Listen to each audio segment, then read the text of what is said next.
Morning children. In continuation of chapter sound, the next topic is sound require a medium to travel. Children, you know very well sound is produced by vibrating bodies. It travel in the form of waves. Sound cannot travel in vacuum.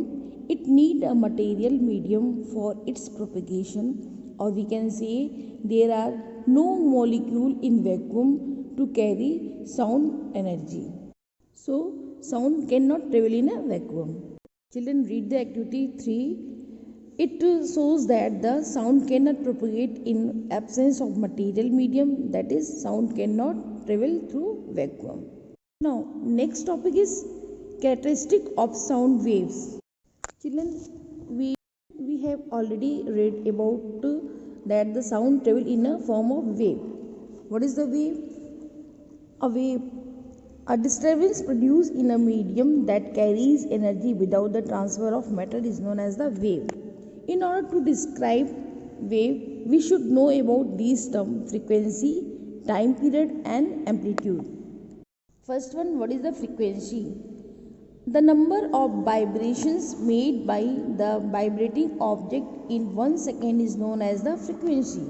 Or in other words, the number of vibrations completed by a wave in a 1 second is known as its frequency. Okay, it is denoted by small letter f and its SI unit is hertz. Okay, children.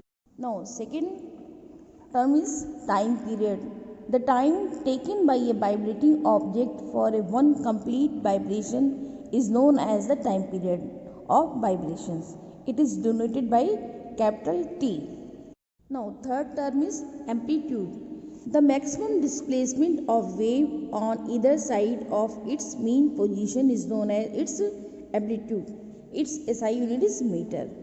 Children, what is the relationship between the frequency and time period? Frequency is equal to 1 upon time period, means F is equal to 1 upon T. Or second way, time period is equal to 1 upon frequency, or we can say T is equal to 1 upon F.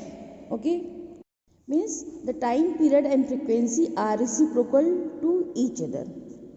Now, next topic is loudness or intensity of sound.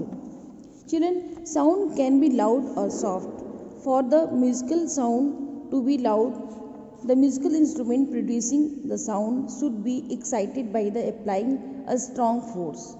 If the string of the guitar is plucked gently, it produces a soft sound.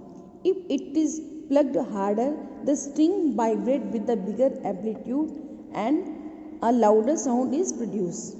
Thus, loudness depends on the three factors. First one, amplitude of vibration, the area of vibrating object, and third one, the distance of listener from the source of sound. First one, the amplitude of vibration.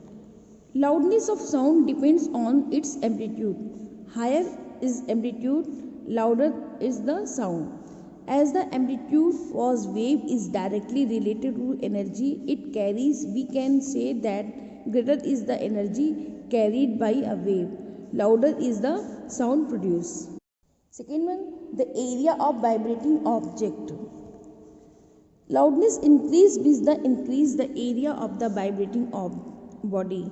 Thus, a large drum will produce a louder sound than the small drum. Third one, the distance of listener from the source of sound. The loudness also increase with the decrease in the distance between the listener and the source. So, a sound of the same frequency heard at a small distance will be louder than this when it is heard as a greater distance. Children, loudness of sound also depend upon the atmospheric temperature, pressure, velocity of wind and the amount of moisture present in the air. Children, it is all about characteristic of sound.